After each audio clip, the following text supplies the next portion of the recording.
Empires rise and fall, and from their ashes new worlds are formed. The superpower of the world, the British Empire, has long since fallen. So what is the future of these peoples, cultures and traditions? The remnants of the British Empire can now be classified as the Anglosphere. This term originates from Neil Stephenson in his book The Diamond Age, where he describes the English-speaking world as the Anglosphere. However, the idea predates this. In the books A History of the English-Speaking Peoples by Winston Churchill, he simply uses the term English-speaking peoples to discuss what we now refer to as the Anglosphere. But what the Anglosphere really is the nations and cultures that share British historical, cultural and political ties. This idea is very much categorised in George Orwell's book 1984 with the nation Oceania. Oceania is born from the unifying of the USA and remaining British Empire and their respective spheres of influence. The main Anglosphere nations are the USA, UK, Republic of Ireland, Australia, Canada and New Zealand, as they can all trace their descendants back to the British Isles. But other parts of the empire and beyond can be seen and are part of the Anglosphere culturally in some way. The inner core consists of Canada, the United Kingdom, New Zealand and Australia, collectively known as CANZUK, as well as the crown dependencies and overseas territories of the CANZUK nations. The outer core consists of the Republic of Ireland and the USA and the USA's overseas territories. The mantle consists of constitutional monarchies within the Commonwealth and other culturally close Commonwealth nations. And the surface level consists of the other Commonwealth nations and other culturally close nations who are not in the Commonwealth. The Anglosphere has consolidated distinct national and cultural identities that all in some way share a unifying identity. We will now be discussing the different elements of what unifies the people around the world within the Anglosphere. The first and most obvious is the English language. English is still the dominant world language and also the language of business, although not the most spoken by population. It is the English language that best allows the Anglosphere to spread its culture across the globe, such as the use of the English internet, English novels, English movies and of course English songs.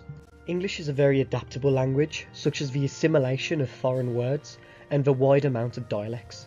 A great example of this is Jamaica, whose national anthem is in English and their main export, reggae, is also sung in English.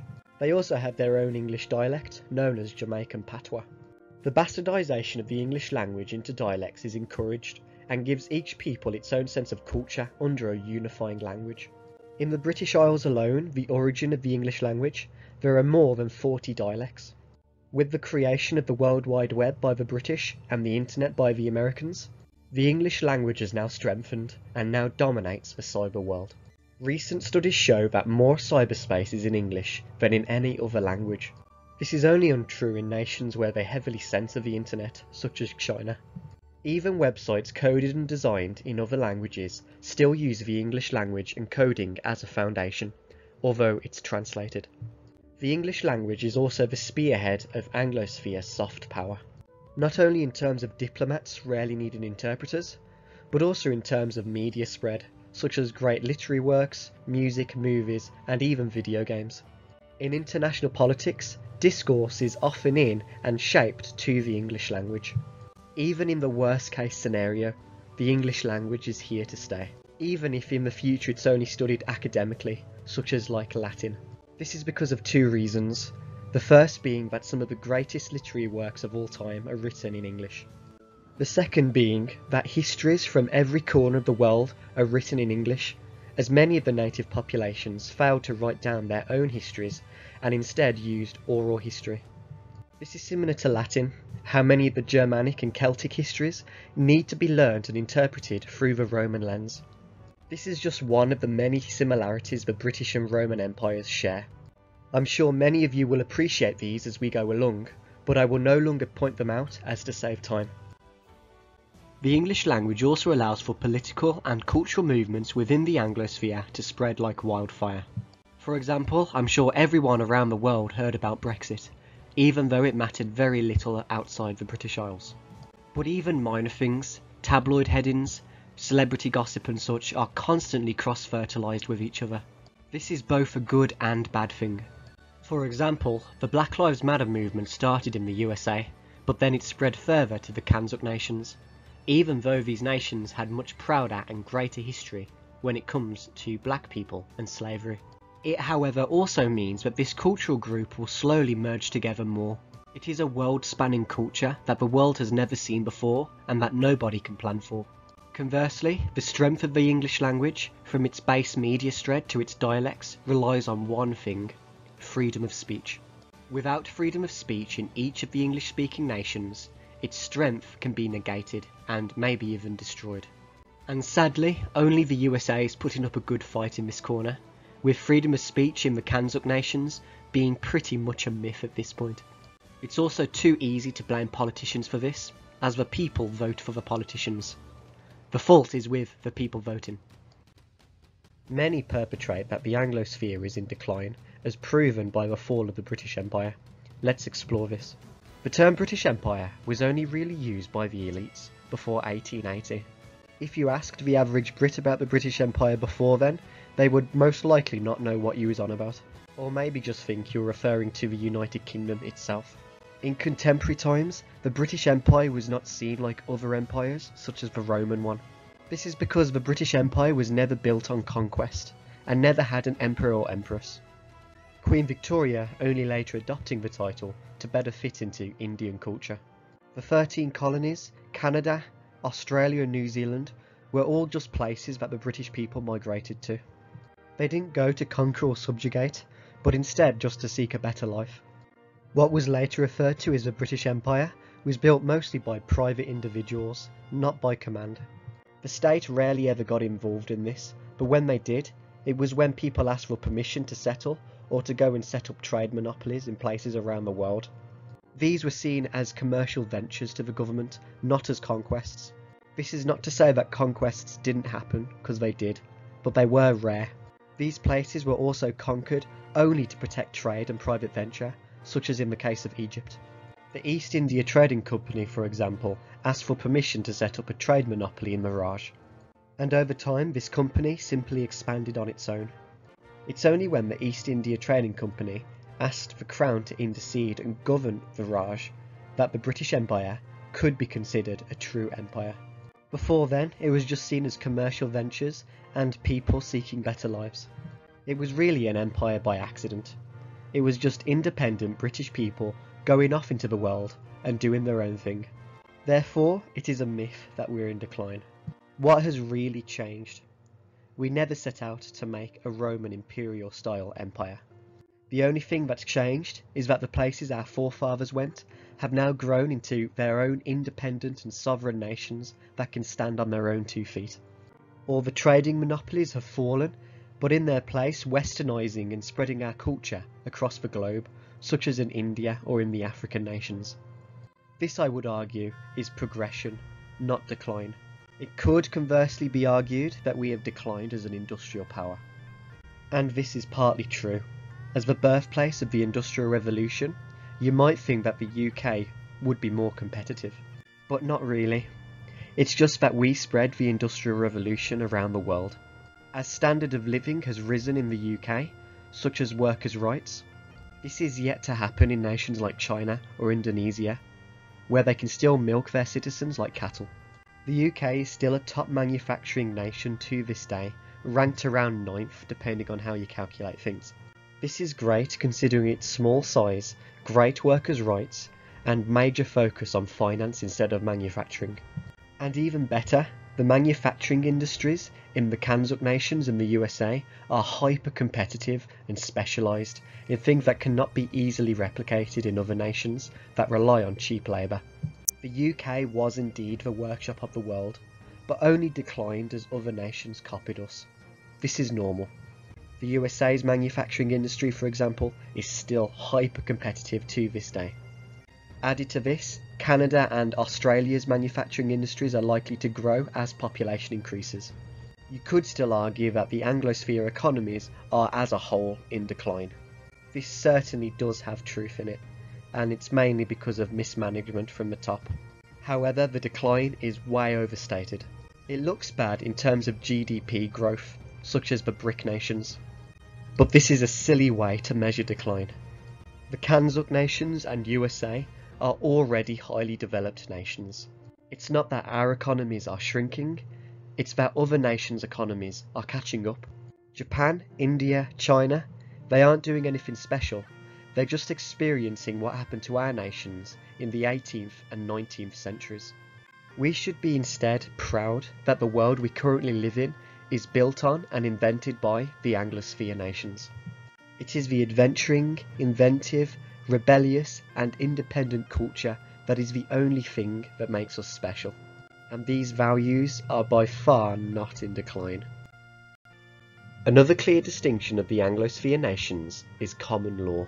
There are two main legal ideologies that dominate the world: common law and civil law. Common law originates in England and is based on pagan Germanic traditions, while civil law originates from France and is based on Roman traditions. Common law is based on case law, meaning each decision is decided on a case-by-case basis using older precedents. If there's no set precedent, then new precedent can alter the law, which means that laws are uncodified. This means that laws under a common law system are based on tradition. A long process of time and thousands of past rulings create common law that is honed over time. Under common law, judges are also elected by the people, and the accused are judged by their peers, not the state. Therefore, common law authority stems from the people.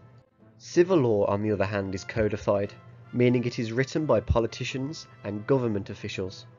Courts and judges must also use state-backed legislation to come to a verdict, and may not change the law themselves. Civil law is therefore more centralised and based on the power of the state. Civil law also changes all the time depending on politics and the current government in office, and is therefore inflexible. Courts must do what the institutions decide, and all authority lies within the state. This also makes civil law more adaptive and is shaped by the current trends of the time. The laws structuring a nation from politics, society and ideas of freedom are obviously a huge unifying factor within the Anglosphere. The British Empire is unique in the fact that it forecasts ending itself by allowing domestic rule after the American Revolution. It didn't commit suicide like every other empire in history. This is because the Anglosphere did not aspire for French or Roman-style universalism, or even high amounts of centralisation. Instead, Britain adopted a system of representative, limited and lawful government throughout all of its dominions. This of course didn't happen overnight, and took many years. This difference is deeply embedded into the Anglosphere's way of thinking. Even the newly formed USA maintained key elements of English common law, some would argue even better than the English themselves in some ways, although it did adopt some French universalism values. After the American War of Independence, which is basically just a continuation of the English Civil War, the British Empire created a system of dominionships, and envisaged that in time they would become self-governing states, modelled on the practices of English common law. A minor unification of common law between the Anglosphere nations is the Privy Council, in which some Commonwealth nations still use as a court of appeal. However, the basic foundations and principles of common law does not require any international structure, although this is something that could be set up for greater integration and cooperation. Another shared aspect of the Anglosphere is the sterling and dollar. While the pound was dominant before the rise of the US dollar, much of the world was in the sterling area. The sterling area was where other nations pegged their currencies to the pound, or just used the pound as their own currency. Many of these nations were part of the British Empire, but a significant minority were not. It started around the 1930s, and by the end of the war in 1945, the sterling area was recognised as the largest and most coherent currency bloc in the world. Canada and Newfoundland never joined the sterling area due to their proximity to the US dollar and how intertwined their economies were even in the 1930s. The sterling area, however, fell to the wayside and was eventually destroyed when the UK joined the European Economic Community. This severed many trade routes across the world, and most Anglosphere nations would instead peg their currencies to the US dollar instead. This is why so many former British colonies, such as Australia and Canada, use the dollar instead of the pound. but it is still an Anglo-spheric currency. The US dollar now plays a huge part in unifying the Anglosphere and keeping the world monetary system stable. Another unifying factor is Anglicanism. Anglicanism is basically the English variation of Christianity and has a very British way of doing things. However, most Anglicans are not even English. In fact, most Anglicans now are in Africa. Each country has its own archbishop that rules over their own church. These archbishops are normally a descendant from an English missionary, and this is just one example of how all Anglican churches have some common historical lineage back to England. This again is not run from the top down, but instead each culture has its own decentralised church that are all collectively known as the Anglican Communion, with the Church of England itself only having jurisdiction over England and a couple of other European areas. Although decentralised, they have a common link through the viewing of the Archbishop of Canterbury as their unifying leader. They all also share Anglican beliefs, such as using the Common Book of Prayer. The Anglican Church of the Church of England was not originated by King Henry VIII just so he could remarry, like many historically illiterate people or Anglophobes like to suggest. Its origins in fact predate Henry by about 1,000 years, and Henry just rejuvenated many of its divergences. Because the British Isles are a group of islands, the culture of Italian Catholicism found it harder to maintain cultural dominance here, and many British Christians thought differently.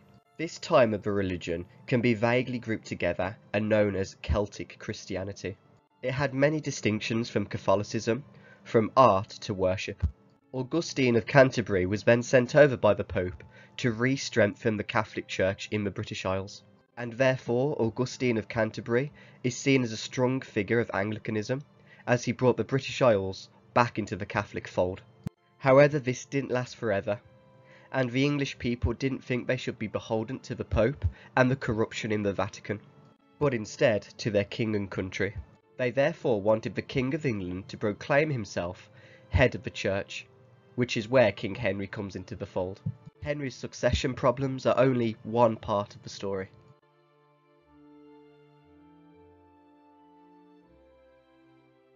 Anglicanism is therefore a mix of Protestant, Catholic, Celtic Christianity and Orthodox Christian beliefs, all under the monarch who is the defender of the faith as well as the spiritual leader. Anglicanism is very similar to the English way of spreading its culture. Instead of a top-down centralised system such as in the Catholic Church, where every split becomes a new and separate denomination, Anglicanism has its own devolved and domestic operations all around the world. Although they are all unified by being Anglican, each different culture and nations have a slightly different way of doing things, and this is not discouraged.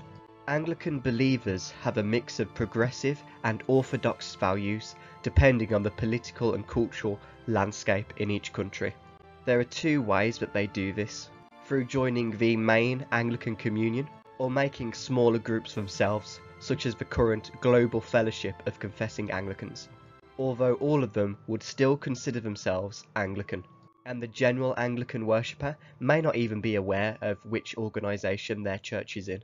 These groups are more to spearhead debate rather than creating new denominations.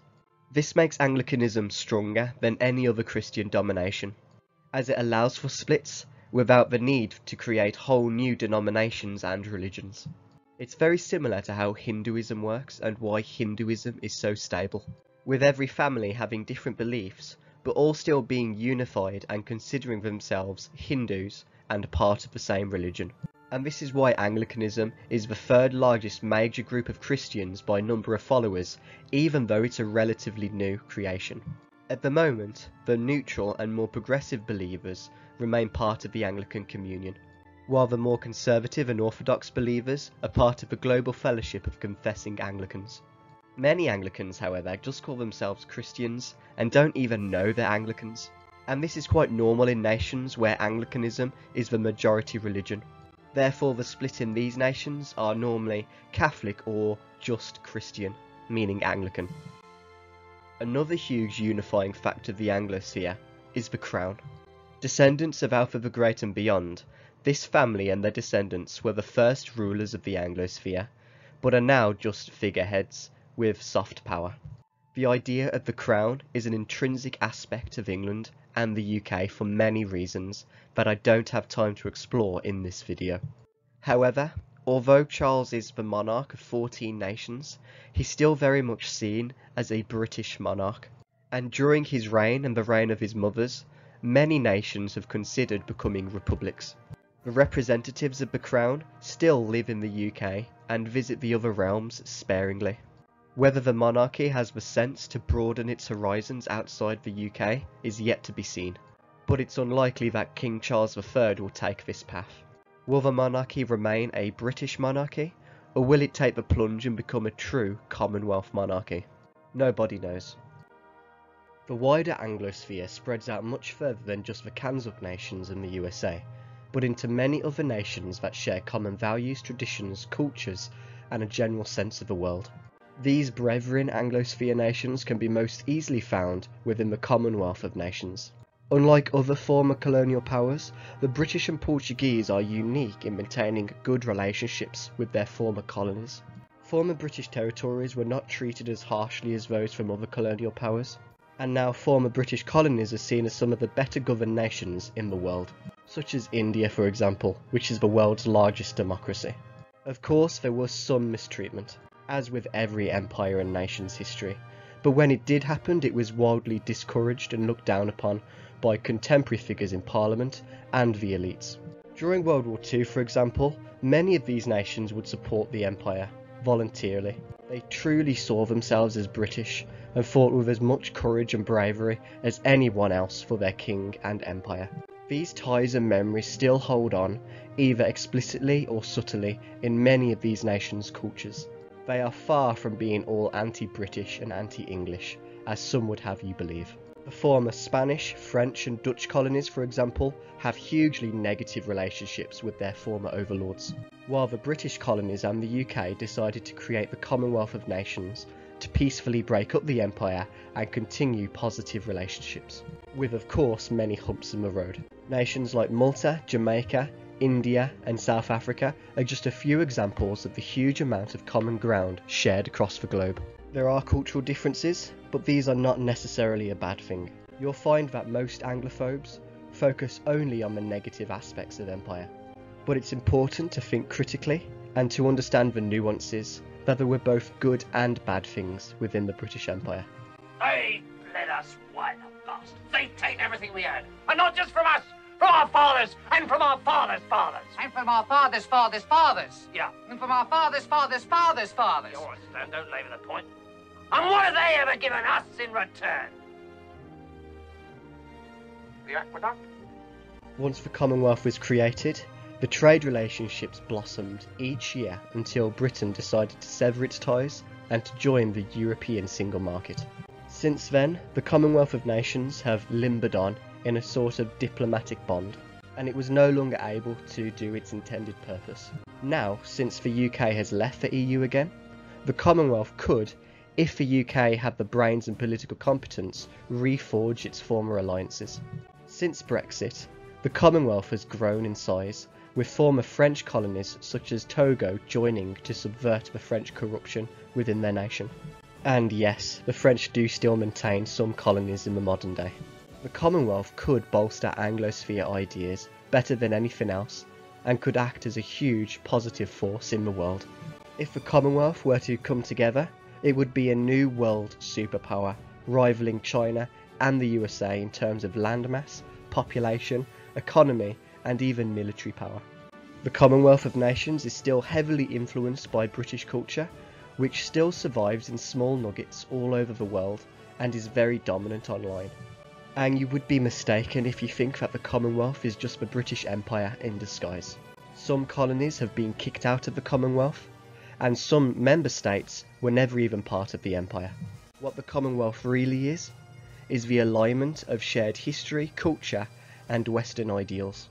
But will the Commonwealth ever put its head above the parapet and become a defender of common law, liberty, and free trade?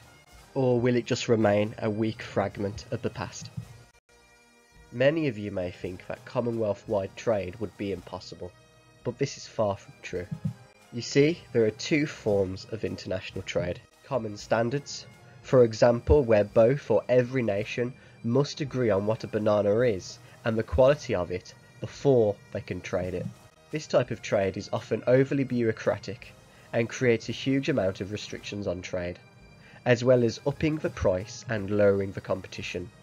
It is, however, arguably safer, but takes away the purchasing decision away from the common people and forcing them into buying only what the state decides is safe for them. The other form is what I like to call reciprocated trust.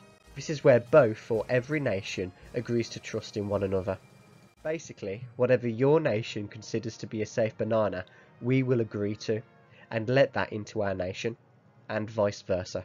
Reciprocated trade is much more libertarian and pro-free trade, allowing for better competition and economic growth. Protectionism would also be perfectly fine and would be for every different country to decide unilaterally. This can also allow for devolution away from the state into the hands of a buyer, allowing them to decide for themselves what they want to buy. It is the second option, reciprocated trust, in which the UK, Commonwealth and wider Anglosphere could very quickly build up free trade agreements without the need for big state and over-bureaucracy, such as what happens in the EU and other centralised systems. Through this method, the Commonwealth could easily morph into a network of friendly trading nations instead of a bloc. However, it would also be highly adaptive, allowing for mini blocs to form within this network, such as for nations with high standards, such as between the CANZUK nations, India and Singapore, for example.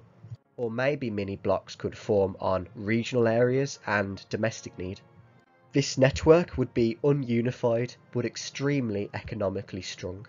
Or it could decide to standardise over time, just using reciprocated trade as a foundation, or only standardising certain things. Another element unifying the Anglosphere is diaspora. The British people spread all over the globe with the invention of ships that could travel further distances.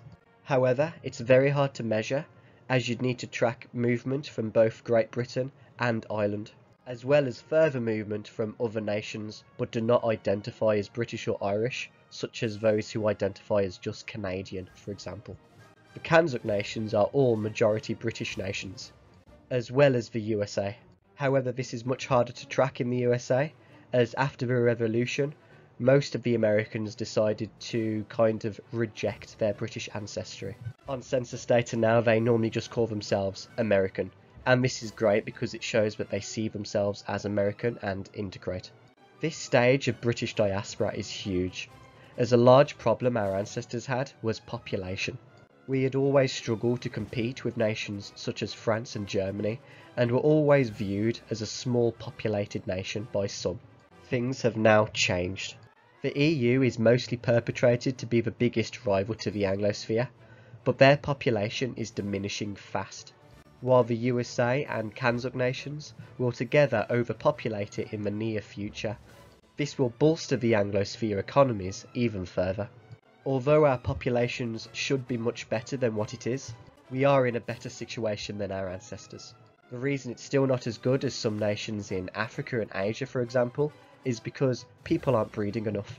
This is down to many social reasons, but we are truly failing as a civilization on this front, and it's quite pathetic. So yeah, go out and have some children, people. The main Anglosphere nations are the United Kingdom, Canada, Australia and New Zealand. These nations were considered to be an extension of Britain itself. They are essentially the same family, separated by the sea. If these nations were to unite, they would become a new global spanning superstate, with limitless potential that many people are dubbing CANZUK. They all share pretty much the same culture, government structure, history, traditions, and standards of living. Even more, the vast majority of people from these nations can track their heritage back to the British Isles. However, history has proven that the best unifying factor is a common threat. And you might be surprised to hear, but they all do face very similar threats. The UK has always and will always have a tumultuous relationship with other European nations. For example, they're the first nation to have ever left the EU. England is closest to the Nordic countries, who are also sceptical of the EU. Their power links are already linked. They have some of the most stable demographics in Europe, and the UK and Nordic nations together control North Sea trade, with their great naval capacities, which the continent is heavily reliant on, while Wales, Scotland and Northern Ireland are closest to the Republic of Ireland, whose economy is the golden child of the EU. This is because they all see themselves as Celtic nations. The Republic of Ireland also receives a huge amount of investment from Anglosphere nations, such as the USA. This is mainly down to their low corporation tax of around 12%. However, this being said, the UK is very much separated from the continent and the Republic of Ireland. The European Union feels insulted by the British, and the UK's closest allies are heavily tied to the EU. The UK also mostly feels culturally separated from the rest of the continent, and solely due to geography, as the Eurozone economies begin to fail, so will the UK's. Canada's closest ally is the USA to their south, and they are also highly dependent on the USA. Although they don't feel culturally separated, they do feel overshadowed by the USA economically and culturally. This makes Canada go relatively unnoticed outside of the English-speaking world. Canada is also pretty much fully dependent on having positive relations with the United States, while attempting to balance their own national interest and cultural division.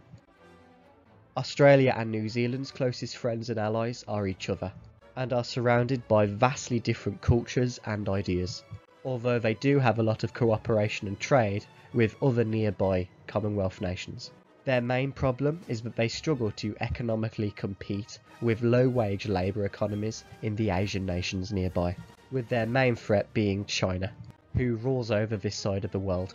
These two nations feel much more culturally separated than the UK, which is why both of these nations attempt to build up closer relationships with Canada and USA across the sea. This is just some of the reasons why the idea of a unified CANZUK gains popularity year by year. As a union, these nations would be so much stronger, have more influence on the world stage, and be able to provide a better quality of life for their citizens. However, they are reluctant to do so due to their freedom and independent-minded culture. Freedom and sovereignty are important aspects of Anglo culture. It is the same wanting for freedom and sovereignty that has been the main strength and weakness for these nations throughout history, while some other parts of the world are all too ready to join into unions and federations with one another. The CANZUK nations have started to recognise this, however, reforging some of their old strength they once held together, such as higher military merging, closer trade relationships, and better intelligence sharing. And since the UK has left the EU, these relationships are getting much closer each day.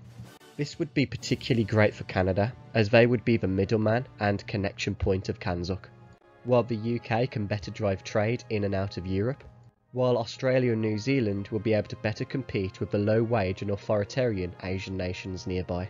If CANZUK were to unite, or even just form an economic union, it would stand as the largest bloc on the planet. It would be rich in resources, leaders in terms of emerging industries, be a military and naval powerhouse, and have one of the strongest economies in the world, that would only grow faster as they supported one another. It would also have plenty of expansion space for its citizens, who would now have arguably the best standard of living in the world. It would also be of benefit and a great partner to the USA and the EU in promoting Western values throughout the world. It could also support the USA much more in standing up to nations like Russia and China in terms of both hard and soft power. CANZUK united would eventually become the third superpower of the world. CANZUK's merging of military, intelligence sharing, freedom of movement, and stronger economic ties are now constantly talked about. They also vote together in the UN and have done so since its creation. Australia and New Zealand are already particularly integrated, with the Trans-Tasman Travel Agreement and the closer economic relations trade agreement that the UK and Canada could use as a foundation point to speed up an agreement between all four nations. This would set up adaptable free movement and free trade agreements that protects and respects all parties.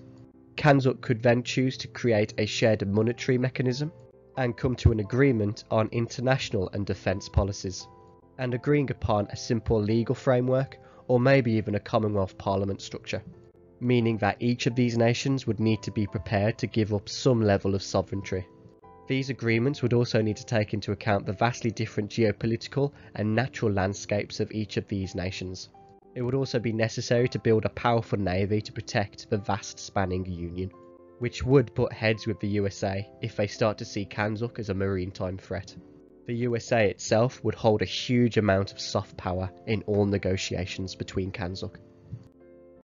Whether CANZUK would choose to federalise in the same way as the EU or the USA is another contentious debate. However, I believe they could do this because of the cultural similarities. Unlike the EU, which is very culturally diverse with many nations, official languages, legal codes, and systems with a long history of animosity towards one another. The CANZUK nations are already wildly uniform, with the only major difference being currency.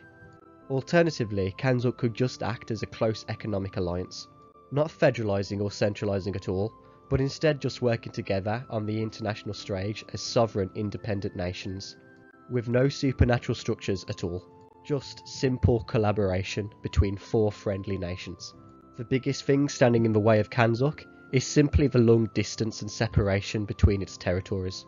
It's simply easier to trade with and form alliances with those who you're nearest to. However, although it's harder, it's certainly not impossible in the modern world, and it will only get easier as technology improves. The idea of CANZUK also has high public approval according to CANZUK International, and when polled, the people of these nations always cite each other as their closest friends and allies. So at this point, the ball is in the politicians' court. World War I reforged the bonds between the USA and the British Empire, and they only grew closer with World War II. Winston Churchill, being half American, half British, was the first to spearhead bringing the USA back into the Anglospheres fold. This was only helped by his personal friendship with Roosevelt and how the American people also admired him. This was vital, as the British Empire was soon to collapse, and the USA would be much more influential for the spread of Anglosphere culture across the world. The post-war world we live in today was built by the British Empire and the USA. From the creation of the United Nations, NATO, the Marshall Plan, the IMF, the World Bank, and many more, we are truly living in an Anglo-American golden age, from the blood spilt in World War II. This relationship has been dubbed the special relationship. One of the main arguments for the UK leaving the EU is the fact that the British have far more in common with the Americans than they do with the Europeans. However, post the Cold War, many Anglophobes and American-phobes have started to subvert this relationship. A good example of this is the bust of Churchill in the USA's Oval Office. It signifies the special relationship and the sacrifice during World War II. Pro-British administrations preserved the bust gifted to the USA, while Anglophobic administrations removed the bust.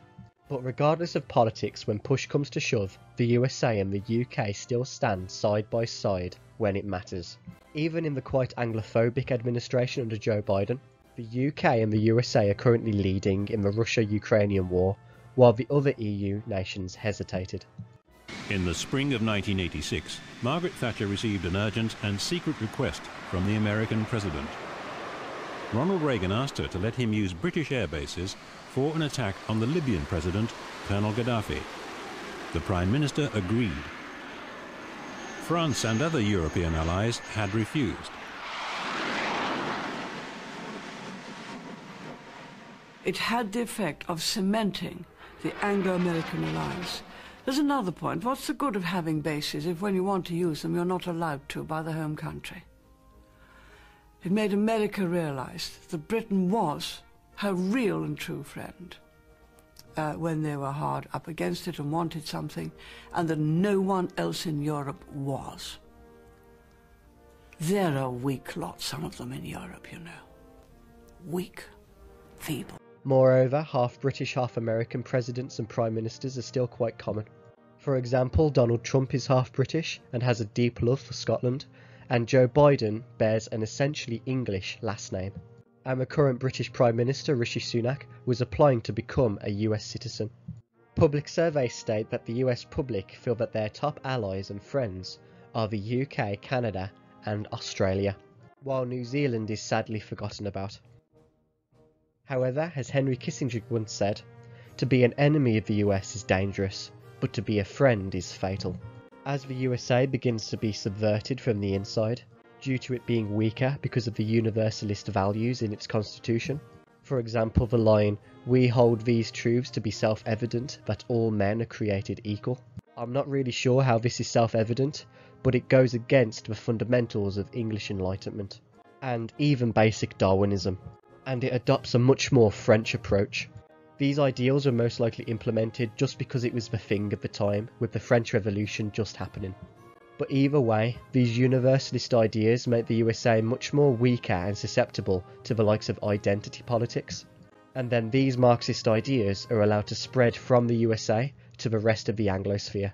The Americans are also going to be stuck in an uphill fight against these ideas of universalism and even basic globalism, because they've codified some of these ideas into their constitution. It's also proven itself to be an unreliable military partner throughout history, only joining the world wars right at the end when it suited them, and even in the modern day, such as the abrupt withdrawal from Afghanistan, without informing its closest allies. Therefore, the USA and CANZUK should remain close, but it's important that the CANZUK nations stand on their own 2 feet and not become the lapdogs of America. CANZUK must not allow for the USA to spread dangerous communistic and globalist ideas into their nations, but to look after themselves, think for themselves, and do what is best for themselves. If the CANZUK nations were to do this, it would act as a great counterbalance against the subverters within the USA, as not all Americans think in this way. However, they must do this quickly, as the subverters and the infiltration is going at full speed now, even in their own nations. As whether or not it's just a passing trend or not, nobody can say. The alignment of CANZUK and the USA has been happening in the background secretly since 1948, and possibly before. It can be seen today with the organisation of Five Eyes, an intelligence sharing agency. Five Eyes is on the front lines against China, Russia and other international parties. The organisation itself is quite secretive, but it goes much further than just information sharing. It rests on the fact that when the chips are down, the 5 participants trust each other on a political and cultural level beyond the trust that is found between other countries. Five Eyes works overwhelmingly because there is a cultural and values-based affinity between the 5 countries that is hard to be replicated anywhere else in the world. And that's not a piece of Anglo-Spheric triumphalism, it's just a statement of fact. Five Eyes is also important because it is structured in such a way that it can survive political change, going above and around current premierships and administrations. It's also considered to be the golden standard of intelligence sharing across the world, combining 5 of the best intelligence services in the world. It's been very recently tried and tested in the Russia-Ukrainian war, with the publicly revealed intelligence from Five Eyes being incredibly accurate. In contrast, the information from French and German intelligence has been laughably bad. Since the rise of China's economic dominance, Five Eyes has pushed for an integrated economic pact between the Five Eyes nations as an aspect of national security since 2021, but they're far from all-powerful. For example, when it announced that China's action is a clear breach of its international obligations under the legally binding, unregistered Sino-British Joint Declaration. In response to China's breaching of the Hong Kong handover agreement, China simply responded that Five Eyes should be careful not to get their eyes poked out. This leaves tens of thousands of Hong Kongers now caught in limbo, and the Anglosphere too weak and spineless to stick up for their British subjects. Many Hong Kongers now hold British, Canadian, Australian and USA citizenship as a backup plan if they need to flee. Another recent example is that Five Eyes was a major player in helping Australia combat China's tactics to break their economy during the COVID shutdown, and this was for the most part successful. The Five Eyes organisation also handles military matters. A good recent example of this is the AUKUS agreement of 2021, which allowed for Australia to acquire nuclear-powered submarines from the UK and USA and other advanced military capabilities. It also undercut a French-Australian submarine deal, cementing Australia's loyalty to the Anglosphere. This deal is great for the Indo-Pacific Anglosphere Command against the rise of communist and authoritarian blocs in the region, with the only people being against it being the Anglophobes, traitors, communists, and of course the French. Another organisation helping this region is the Quadrilateral Security Dialogue between Australia, the USA, Japan and India.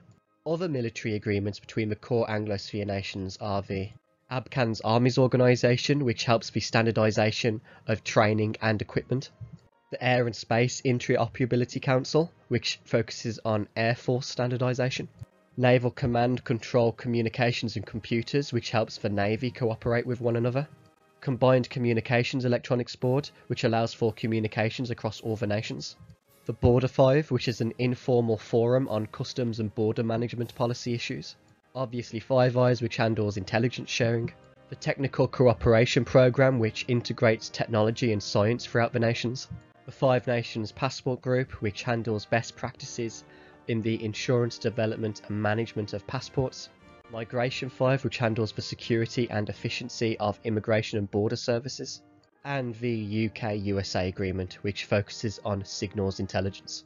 The North Atlantic Treaty Organisation is also headed by the Anglosphere nations, but by far the most influential is the USA, and it acts as the main bulwark against threats to the Western world. The USA as a whole protects the whole of the Anglosphere with an inflated military spending budget, and in return they ask that other members spend at least 2% of their budgets on NATO spending, which very few nations do. Out of the CANZUK nations, only the United Kingdom does. In my opinion, the CANZUK nations should be doing more to help ease the burden on the USA taxpayer in exchange for more infrastructure investment. This would be better off for everybody in the long term. But Canada, Australia and New Zealand should get their acts together and pay the 2% that they agreed to.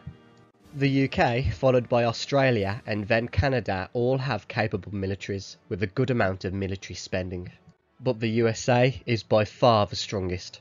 India also have a very capable budget, but an untested military command structure and training. If CANZUK combined their military spending budget, it would be the third largest in the world, larger than Russia and dwarfing any EU nation. The USA and UK also occupy permanent seats on the UN Security Council. However, the UK could designate their seat to CANZUK, which would provide a wider representation to Canada, Australia and New Zealand. Any greater alliance or cooperation between the Anglosphere nations would provide a safer and more secure world for everybody. Upon the fall of the British Empire, lawmakers considered making a new form of government called the Imperial Federation. This new Imperial Federation would replace the British Empire with a federation similar to the USA, made up of Anglo-Saxon populations of the Empire. The idea, however, was seen as outdated in Parliament, and instead the Commonwealth of Nations was formed, with democratic or at least sovereign nation-states becoming the new global default. Now times are changing again, but the Anglosphere minus the USA has not changed with the times. Therefore, the nation-states of the Anglosphere are being dominated by other blocs in the world. Some of the blocs around the world that are forming are the BRICS, the European Union, the African Union, the Association of Southeast Asian Nations, the Union of South American Nations, just to name a few. A very recent example of this is the Indian claim of renaming itself, and I'm going to butcher this pronunciation, a Khandbarate, which is obviously just a way to try to unify the nations they share culture and history with nearby. It's therefore important to continue to build up the Commonwealth and CANZUK, just in case the US hegemony fails. When an empire falls, it's the frontiers that break away first. We'll now use Saudi Arabia as an example of how the US hegemony is failing. They are now closening their relationships to Russia and China and beginning to abandon the US hegemony. The Saudis have been propped up by the USA for around 80 years now, and before that the British Empire, but are now breaking away. On top of this, the USA is not being politically tactful, but instead putting American ideology first. The current president, Joe Biden, berates them on live TV, insults MBS, and refuses to even shake their hands sometimes. He also attempted to call the Saudis one time, and they simply refused to pick up the phone. And even worse, because the USA is the default leader of the Anglosphere, all of the Anglosphere nations suffer.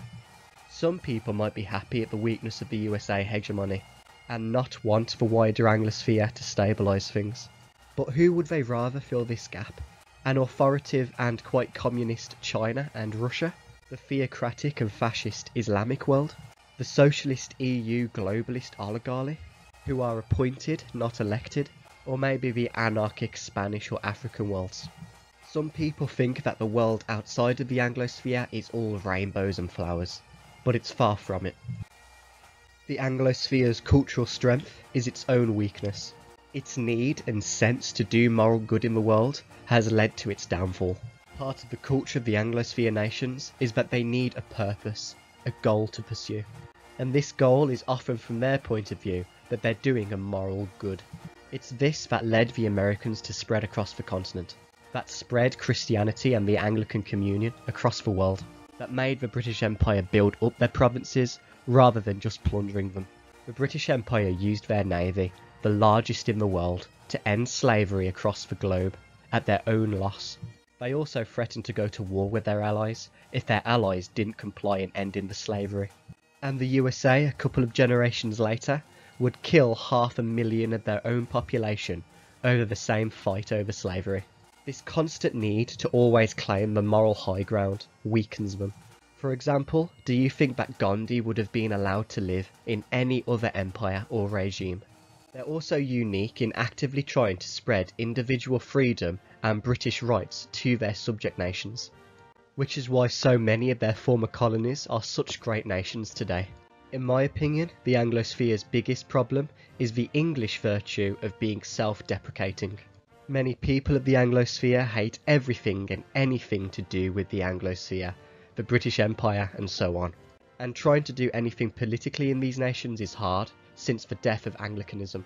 As although these people are driven by a moral good, they can no longer agree on what the moral good is. And even worse, the moral goods that our ancestors believed in and fought for are now dismissed and spat upon. This has led for the Anglosphere nations to be in a limbo of debate. Virtue signalling being overly progressive or overly conservative, nobody can agree on what is right. Even something as simple as what is a man and a woman is up for debate.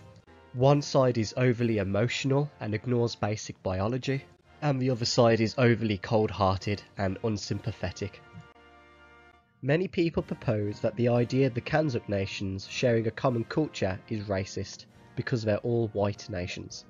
However, they would not say the same thing about other blocs, such as China or India. A good example of this is sports teams. In many Anglosphere nations, sport teams often handicap themselves, hiring players not based on merit, but diversity. And this isn't always the case, as many people of other ethnicities and religions also succeed on merit. However, you'd assume that it would be more rare due to the population difference.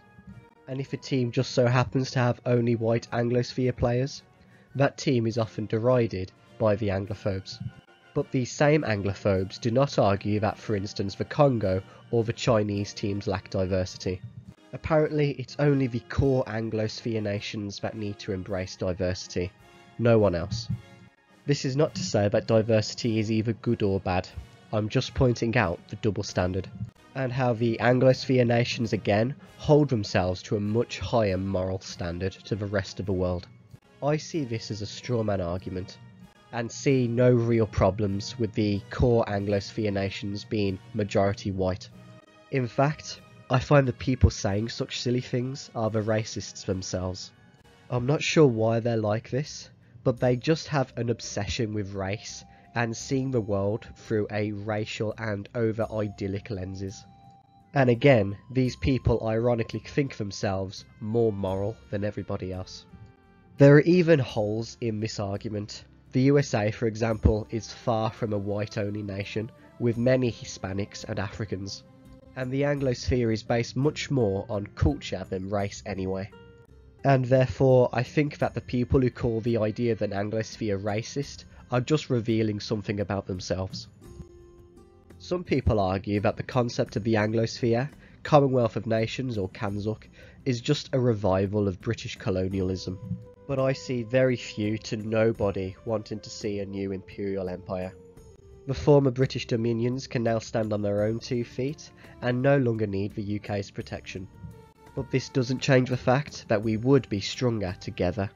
This argument is also quite ironic, as the same people are perfectly fine with the colonialism of Anglospheric nations by other populations. It seems to me perfectly reasonable to want to preserve your own people and culture. It is true that the majority of the people in favour of the Anglosphere want shared cultures, values and traditions to create a more harmonious nation, rather than a multicultural nation that history proves mostly ends in disaster. Surely then, the Anglosphere is the opposite to colonialism, as the nations of the Anglosphere believe in decentralisation and not forcing each other's ideas upon one another. This is the opposite to most other blocks that force everybody to adapt to the same culture.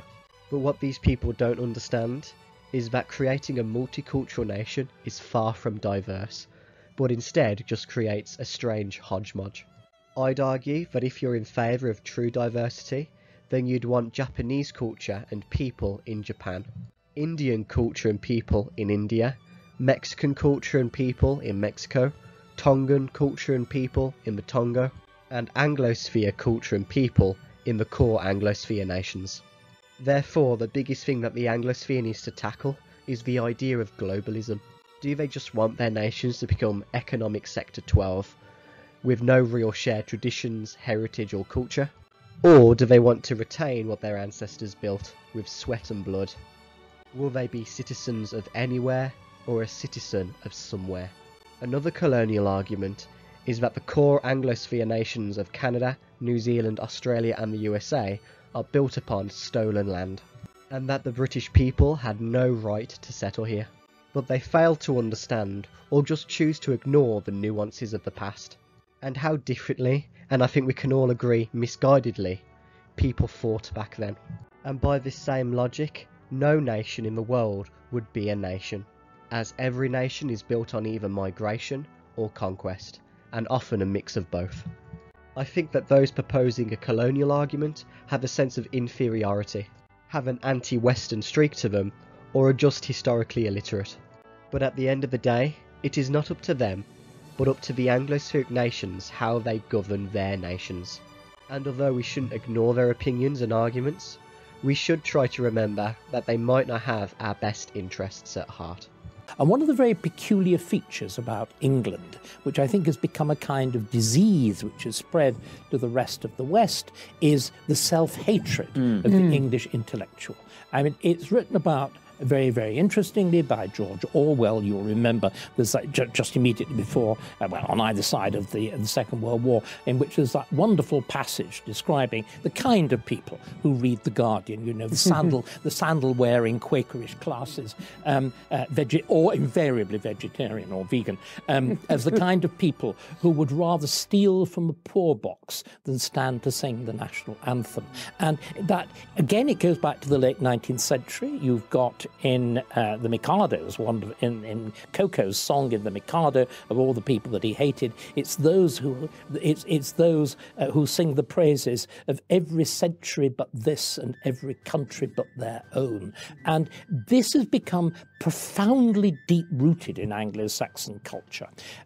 It was, I think, essentially snobbery. I mean, English food's utterly disgusting. You know, you really, really must eat French. You know, the English have got absolutely, you give an example, absolutely no sense of style or dress. You know. Englishmen are just so ugly. You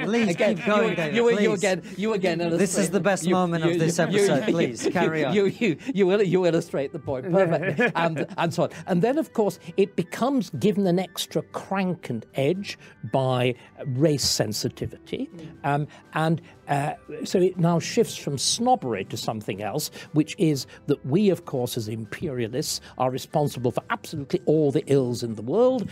And then, of course, not only did we have an empire, we had slavery. And so every other culture in the world including China, did not have slavery. And in fact, the peculiar thing about the British Empire is that it may be built on slavery, but it then actually spends more money on eradicating than it ever made from it. Sadly, you'll find the harshest critics and enemies of the Anglosphere is within itself, from its own people, who see themselves as having the moral high ground and who use emotional rhetoric instead of looking at things logically. This has been a long-running trend in English history, but I now see that it's spread across all of the core Anglospheric nations.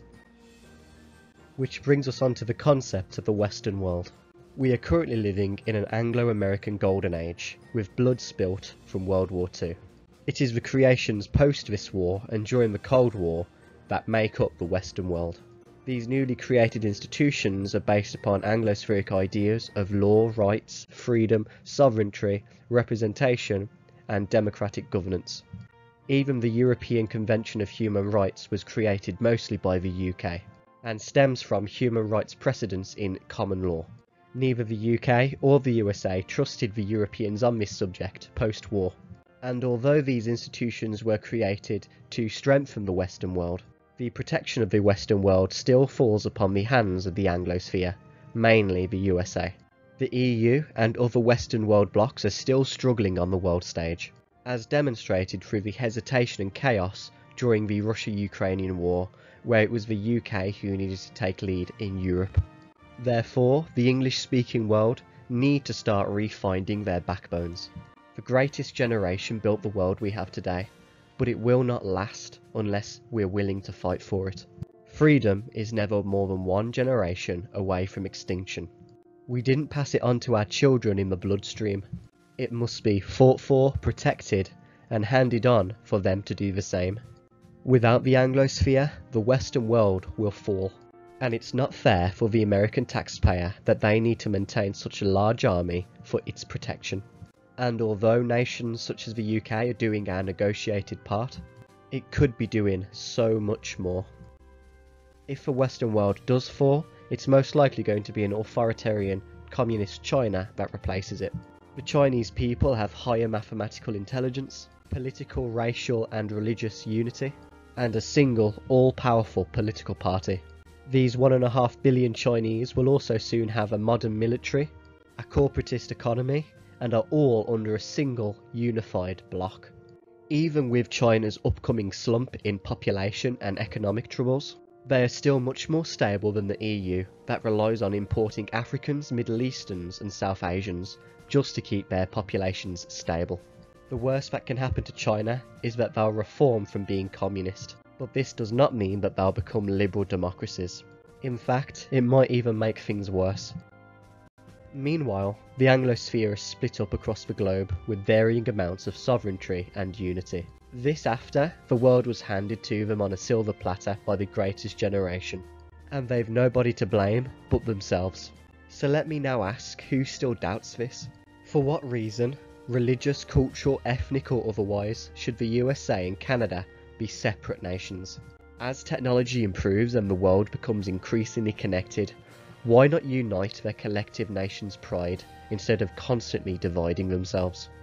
Everything that is deep-rooted in Anglospheric culture currently stands, but it won't forever unless they protect it. They are the same people with the same ambitions, with only insignificant differences. No other ethnic or linguistic group are as divided as the Anglosphere.